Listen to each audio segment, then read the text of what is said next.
Welcome to the Arizona Pickleball League podcast. Presented by Jigsaw Health. It's fun to feel good. And now, your hosts, Ashley Leroux and the Orchard Security Guy.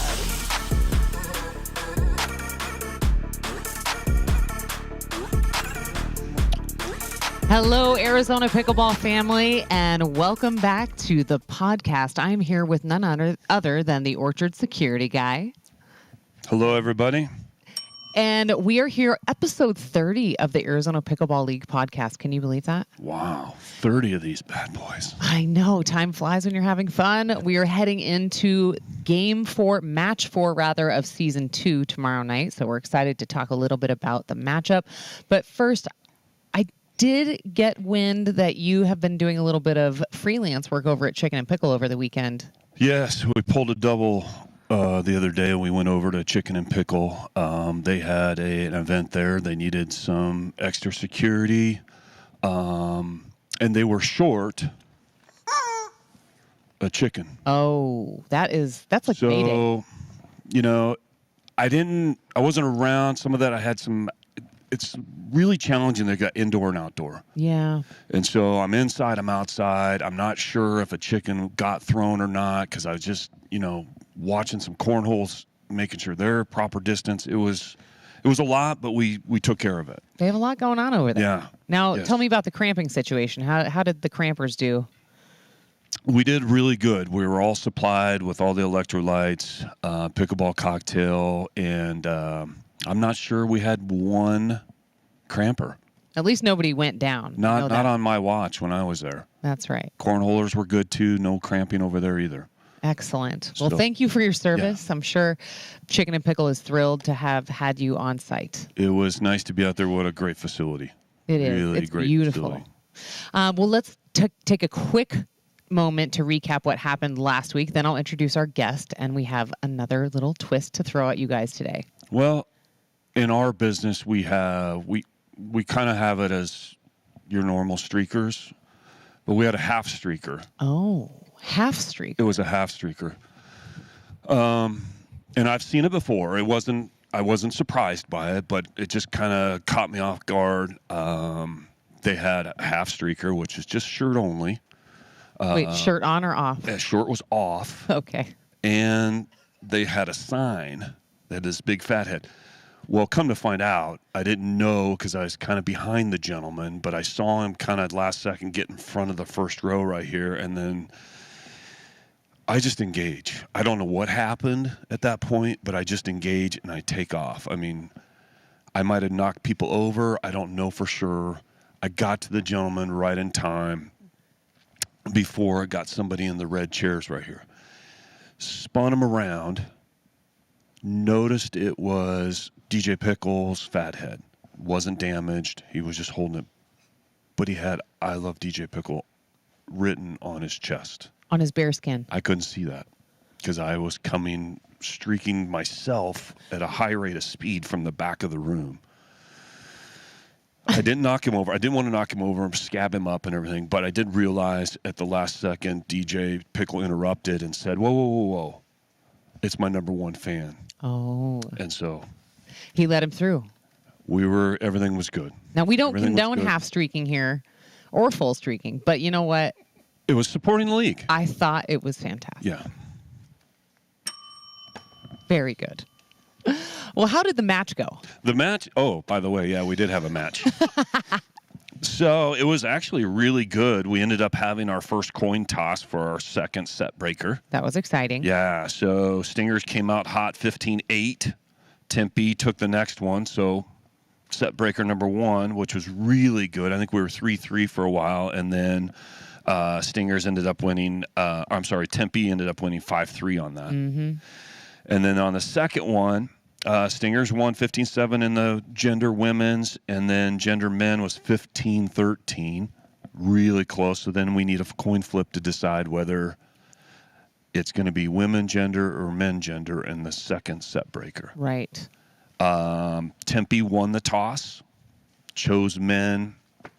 and actually did really well. They won 5-0 in that second one to take the match. So super exciting. I love the format. I love having the coin flip. I was hoping for a match breaker, but maybe this week. Yeah. I mean, it was a nail-biter match the entire time. Without further ado, let's introduce Patrick Sullivan Jr. Hey, guys. My handsome husband also. Oh, I love you, honey. Welcome to the podcast. Well, thank you. And I just want to say that streaker, what a nice guy. I mean, anybody that loves DJ Pickle that much is a friend of mine. And he asked for me to sign. I gave him a nice ... smiley face right on his nipple. I'm sure he hasn't washed since. Would you? Yeah. Did you use 2 dots or did you use 1 dot and then a smiley face? ... eyeball, smiley face. It was not a winky face. So the nipple is the nose. Oh, okay. Are we allowed to say nipple on this program? I don't know. Let's move on from this. We probably should. So let's get back to the match last week. The fact that we had not 1, but 2 set breakers. We also had 3 or 4 challenge chickens. Ooh. I believe it was 4. Yeah. I think it was 4. So this is something we've been curious about from the beginning when we introduced this new format, the timing differentials based on if we have set breakers, if we don't, if we have a lot of challenges, if we don't, if all the teams take their timeouts. So Patrick, tell us how long the match was last Tuesday. Last Tuesday, week 3, that match was 2 hours and 45 minutes of broadcast time. Which is longer than we wanted it to be. By about 45 minutes. Yes. So our goal has always been to keep it right around that 2-hour mark. Before we go into what tweak we're going to make moving forward to keep that from happening again, for those of you who don't know what we did differently this season versus last season in terms of the scoring format, Patrick, why don't you give us a little recap of that? In season 1, we introduced the concept of a game clock and another concept, cumulative scoring. So season 1 was 4 quarters, cumulative scoring. Each quarter was 20 minutes in length, and the clock only ran during the last 20 minutes. The clock only ran during the last 2 minutes when the ball was in play. And those matches, I mean, almost on the dot, were about 2 hours and 3 minutes or something like that. And so we liked the predictability that the clock brought, and it brought an interesting element of like, okay, I'm in this match, I'm in this quarter, I got to play. But what we also found is about 50% of the time, matches were about 10 points or greater. The difference was about 10 points or greater. And we felt like from a fan perspective, that was just too... It was too far away. We kind of considered it a blowout. Yeah, because of the accumulative scoring. It didn't reset each quarter. The score just continued to build on itself. So if, in the second game or the third game, one team pulled ahead 10 points, sometimes more, it really put that fourth game in a place where the guys who happen to play that fourth game were like, I don't feel like we can dig out of this hole. And so it was kind of a bummer that way. And we wanted to fix that and make the format such that the fourth game always mattered and that each game had a fresh start, so to speak, right? Correct. Yeah, you were mentioning, and Ashley just brought it up, 10 points going into that last quarter or more to make up. Mm-hmm. I just want to clarify that. Thank you. So after season 1 ended, I was having a conversation with one of the general managers of the Surprise Stingers, Scott Kilpatrick, and he kind of threw out a random idea. What if we did like sets? And I was like, what do you mean? He's like, tennis, game, set, match. And at first I kind of threw it away as like, that doesn't make any sense. That seems weird. But we started talking about it, and it kind of did make sense. So what we adopted is a game, set, match format. The match is comprised of 2 sets, and each set is comprised of 2 games. So set 1 is mixed doubles, games to 15, and if there is a 1-1 tie, then we'd play a third game set breaker, a game to 5. Then in the second set, very similar, but it's gender doubles, games to 15. If there's a tie, we play a set breaker to 5. And it made, for the first 3 weeks, the fourth game, set to game 2, very, very good because it really mattered. And we've talked with Scott and with Amy and Mike. All of the general managers thus far have been like, this format is awesome because I am on pins and needles in game 4 because I don't want to go to a set breaker, or another manager may want to get to a set breaker. So it basically made all 4 games really matter. Correct. And if one team takes set 1 and the other team takes set 2, then there's a match breaker, which is a really fun thing that we haven't had yet. But if that happens, the match breaker is a game to 15 singles, and the players rotate every 4 points. Yeah, and in that format, we use rally scoring. Yes, so every 4 rallies, the players rotate. So you get to see every single player play some singles. It's very exciting. I don't know. We might have one tomorrow. Yeah, I think early on, we actually had a preseason podcast, but we had some technical difficulties, and I think we scrapped that. So that's why the crew invited me back today to be a guest. Yeah. And to recap what we're doing here.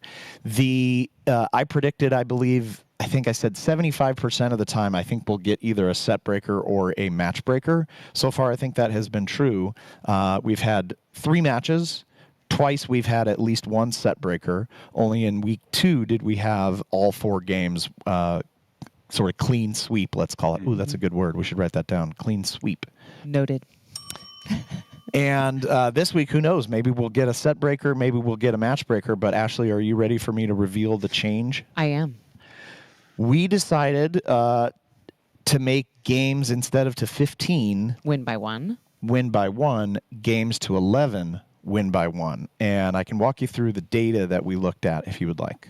Yeah, why don't you just give us an overview of that? How could you say no? I mean, I don't think it was an option, was it? Not really.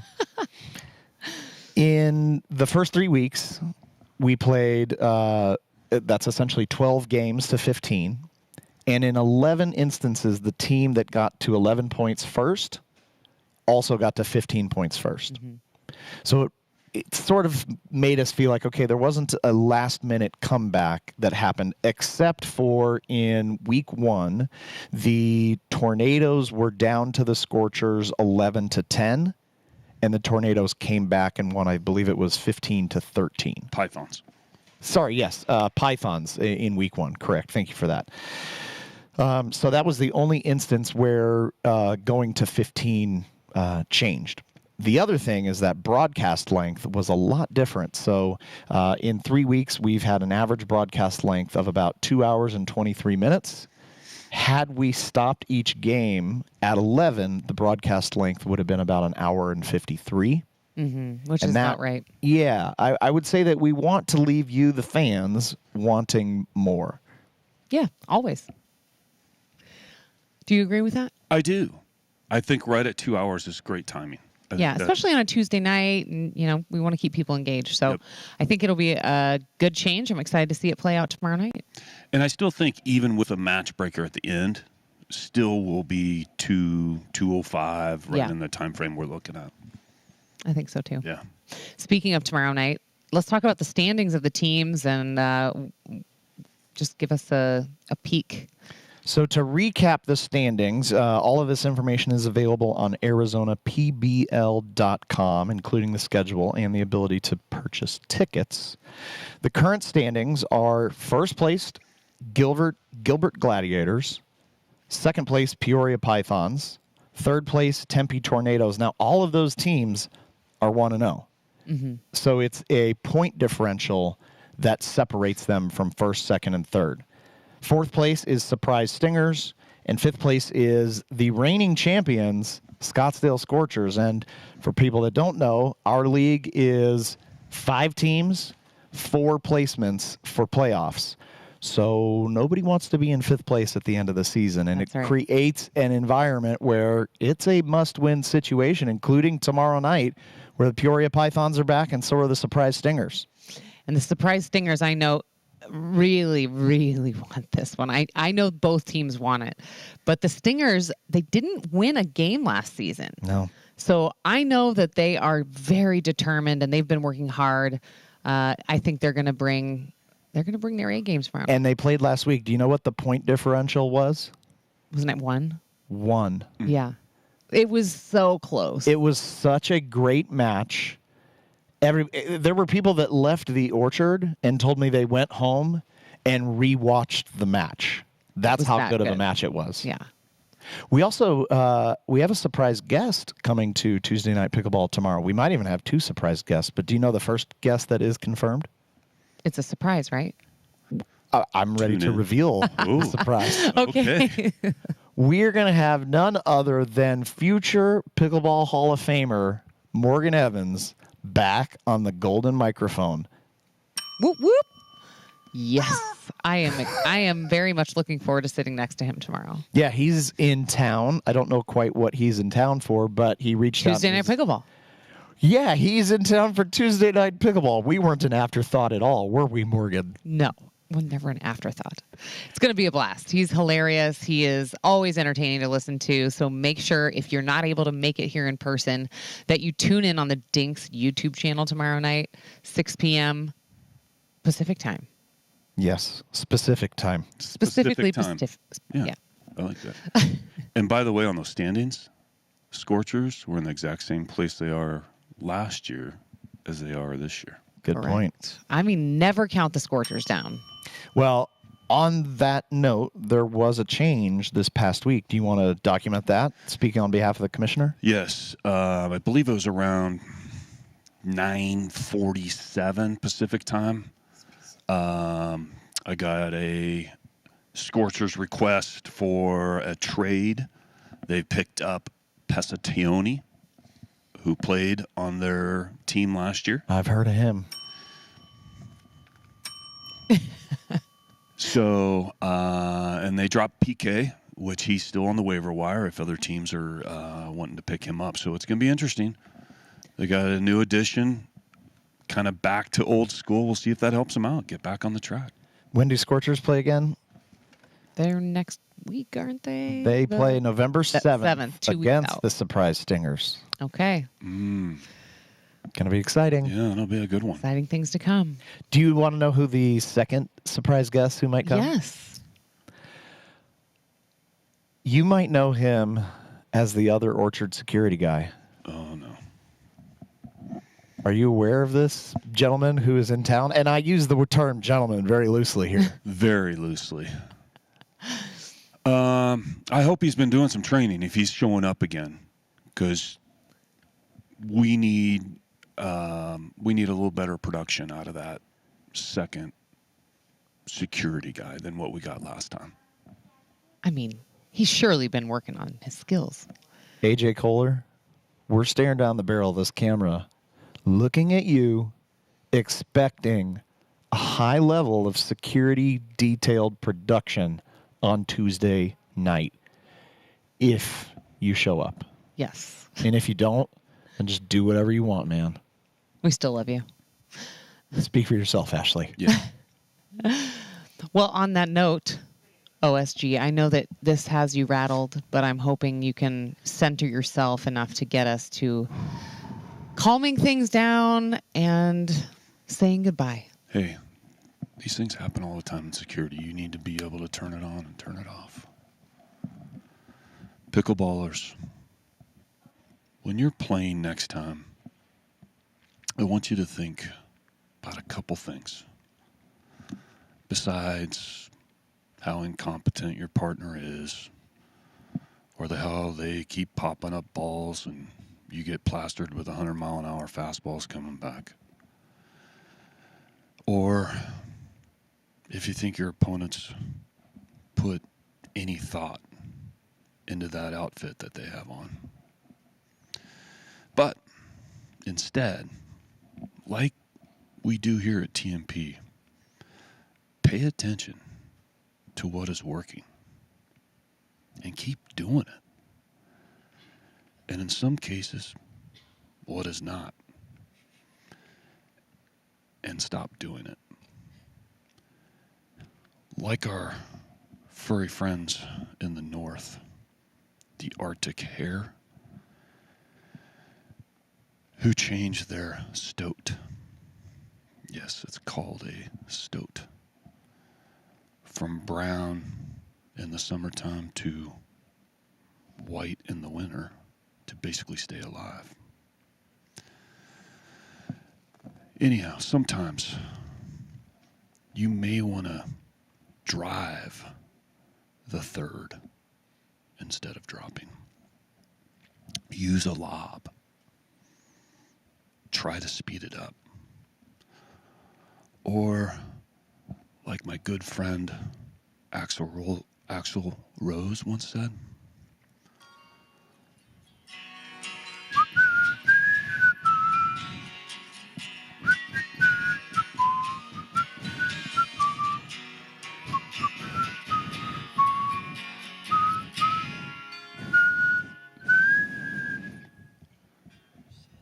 just be patient.